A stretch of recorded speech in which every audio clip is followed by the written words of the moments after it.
మనోహరితో రాథోడ్ రండి madam sir bomb వెతకమని మీ help తీసుకోమని నాకు చెప్పారు అని రాథోడ్ అంటూ ఉండగా బాంబా అది బాంబ్ స్క్వాడ్ పని కదా అంటూ ఉండగా మేడం వాళ్ళు నిద్రపోయారంట మేడం లేవట్లేదంట సార్ వచ్చేలోపే మనం ఈ బాంబుని కనిపెడితే బెటర్ మేడం ప్లీజ్ రండి అని అంటూ ఉంటాడు రాథోడ్.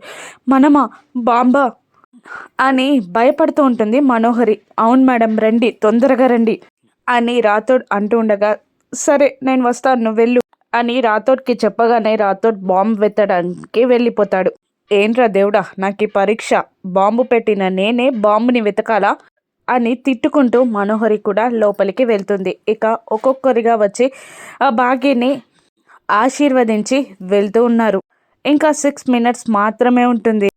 రాథోడ్ అక్కడంతా వెతుకుతూ ఉంటాడు. మనోహరి ఎలా తప్పించుకోవాలా అని టెన్షన్ పడుతూ ఉంటుంది. మరోవైపు అమర్ అక్కడ వాళ్ళు బాంబ్ స్క్వాడ్ వాళ్ళు నిద్ర లేవకపోవడంతో బయటికి వస్తూనే పరిగెడుతూ వాళ్ళ సుపీరియర్కి కాల్ చేస్తాడు. చెప్పమర్ ఏంటి బాంబ్ ఎక్కడుందో తెలిసిందా అని అడుగుతుండగా బాంబ్ ఫంక్షన్లోనే ఉంది సార్, బాంబ్ స్క్వాడ్ నిద్రపోతున్నారు, ఎవరో కావాలనే మత్తు మందు పెట్టారు, ఒకసారి ఆ సెల్లర్కి ఇవ్వండి సార్ అని అడగడంతో అతను తీసుకెళ్ళి బాంబ్ సెల్ చేసిన వ్యక్తికి ఫోన్ ఇచ్చి సార్ ఆ బాంబ్ని ఎలా డిస్ప్యూట్ చేయాలో అడుగుతున్నారు చెప్పు అని అనగానే అలాగే అని అతను ఫోన్ తీసుకొని అమర్తో ఫోన్లోనే ఆ బాంబుని ఎలా ఆపేయాలో వివరంగా చెప్పేస్తాడు. దాంతో అమర్ పరగందుకుంటాడు ఫంక్షన్ దగ్గరికి రావడానికి. మరోవైపు రాథోడ్ అంతా వెతుకుతూ ఉంటాడు. అక్కడేం వెతుకుతున్నావు రాథోడ్ అని రామ్మూర్తి అరుస్తూ ఉండగా భోజనాలు పెట్టాలి కదా విస్తరణ కోసం వెతుకుతున్నాను అని అబద్ధం చెప్పేస్తాడు రాథోడ్. దాంతో భోజనాల దగ్గరే ఉన్నాయి విస్తార్లు, అన్నీ సెట్ చేయి, టైం అవుతుంది భోజనాలు పెట్టేద్దాం అని అంటూ ఉంటాడు రామ్మూర్తి. అలాగే సార్ అంటాడు రాథోడ్. ఇక మనోహరి ఏం చేయాలా అని కంగారు పడుతూ ఉంటుంది. అమర్ పరిగెత్తుకొని వస్తూ ఉంటాడు. ఇక పిల్లలు ఇలా అడుగుతూ ఉంటారు రామ్మూర్తిని, తాతయ్య మేం కూడా మిస్సమ్మకి గాజులు వేస్తాం అని అంటూ ఉండగా మీరు చిన్నపిల్లలు, మీరు వేయడానికి వీల్లేదు, వేయకూడదు అని రామ్మూర్తి అంటూ ఉండగా పర్లేదు తాతయ్య ప్లీజ్ మిస్సమ్మకి మేం కూడా గాజులు వేస్తాం అని అంటూ ఉంటారు అమ్ము అంజు ఇద్దరు. అలాగే వెయ్యండి అనడంతో పిల్లలు గంధం రాసి బొట్టు పెట్టి గాజులు వేసి అక్షంతలు వేసి మరి భాగ్యని ఆశీర్వదిస్తారు.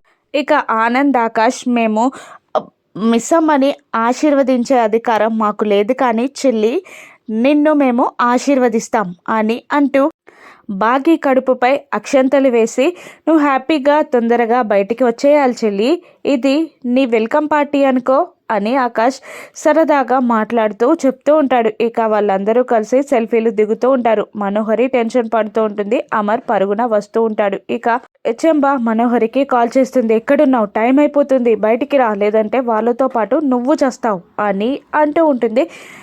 చెంబ మనోహరిని లేదు నేను రాలేను, అమర్ కూడా ఇక్కడికే వస్తున్నాడు, నేను ఇక్కడ ఇరుక్కుపోయాను అని అంటూ ఉండగా అయితే వాళ్ళతో పాటు నువ్వు చేస్తావా అని అడుగుతుండగా చెప్పలేను నేను చూస్తాను అని అంటూ కాల్ కట్ చేసి మనోహరి టెన్షన్ పడుతూ ఉంటుంది. ఇక లాస్ట్ 1 మినిట్ ఉంటుంది. టైం స్లోగా దగ్గర అవుతూ ఉంటుంది బాంబ్ పేలడానికి. ఇక అప్పుడే భాగ్య కడుపులోని బిడ్డ ఒక్కసారిగా గట్టిగా తన్నేస్తుంది. దాంతో భాగ్యకి నొప్పులు మొదలవుతాయి. అమ్మా అని అనడంతో రామ్మూర్తి రాథోడ్ కలిసి మెల్లిగా భాగ్యని నిలబెడతారు. అదే టైంలో భాగ్య చైర్ కింద బాంబు ఉన్నట్టు రాథోడ్ పసిగట్టేస్తాడు.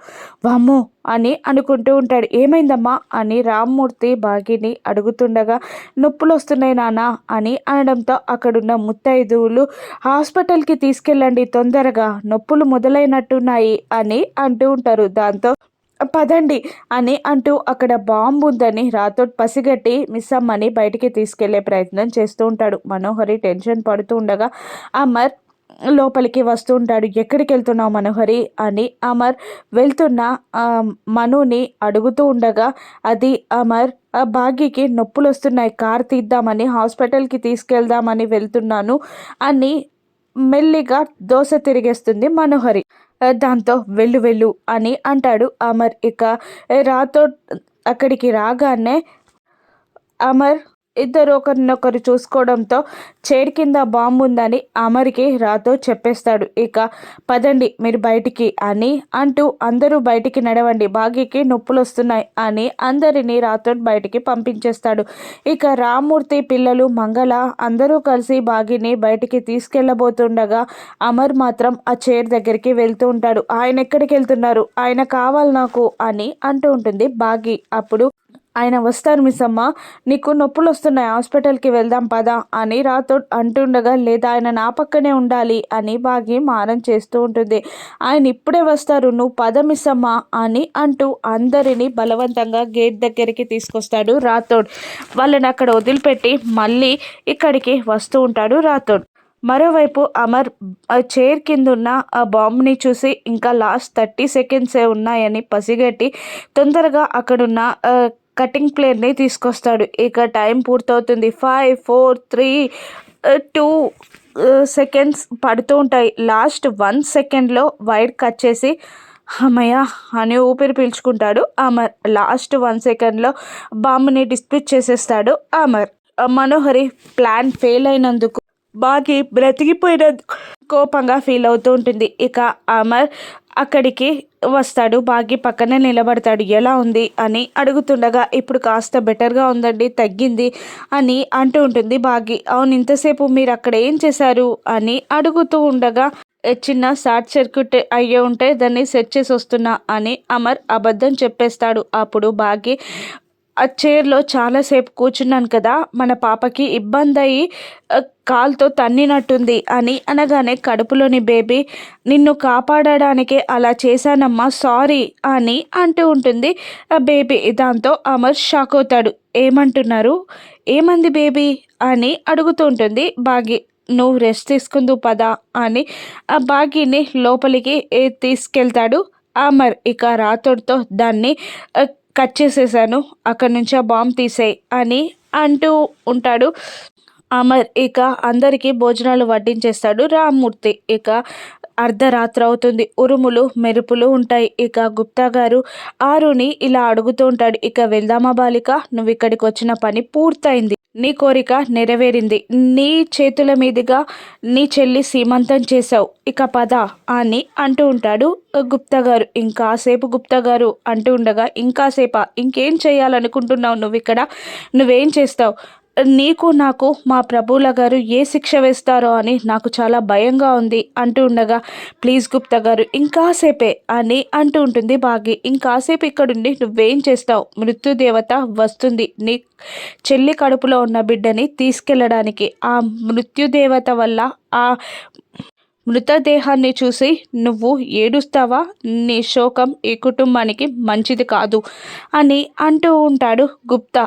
దాంతో బాధపడుతూ కన్నీళ్లు పెట్టుకుంటూ ఉంటుంది ఆరు. నన్ను అర్ధాంతరంగా చంపేశారు, నా కుటుంబాన్ని వదిలి నాకు ఎలా రావాలనిపిస్తుంది, నాకు ఎలా కోరిక తీరుతుంది, నాకు సంతృప్తి అన్నది ఎలా ఉంటుంది, ఇంకాసేపు ఉందాం గుప్తా గారు అని అంటూ ఉంటుంది ఆరు. అప్పుడు గుప్తా గారు, ఇక్కడే ఉండి ఇంకేం చేస్తావు, ఆ చనిపోయిన బిడ్డని చూసి నీ చెల్లి ఏడుస్తుంటే నువ్వు కూడా చూసి ఏడుస్తావా, నీ తండ్రి, నీ పిల్లలు, నీ పతిదేవుడు అందరూ శోకంలో మునిగిపోయి ఏడుస్తుంటే నువ్వు వాళ్ళతో పాటు ఏడుస్తావా, ఎందుకు ఇక్కడ ఉంటావు అని అడుగుతూ నిలదీస్తూ ఉంటాడు గుప్తా గారు.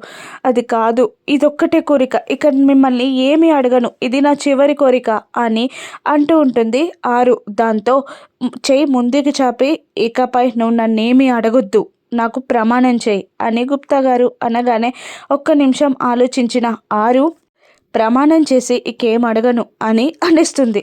దాంతో నేనేం చేయను, శోకంలో నువ్వు మునిగిపోతాను, నీ వాళ్ళందరూ ఏడుస్తుంటే నువ్వు చూసి ఏడుస్తానంటే నేనేం చేయను, నీ శోకం పూర్తయ్యాకే వెళ్దాం అని గుప్తా గారు కూడా అంటూ ఉంటారు. ఇక నిజంగానే బాగీ కడుపులోని బిడ్డ చనిపోతుందా, ఆ మృతదేహంలోకి ఆరు ప్రవేశిస్తుందా, రాను ఎపిసోడ్స్లో చూద్దాం. Thank you.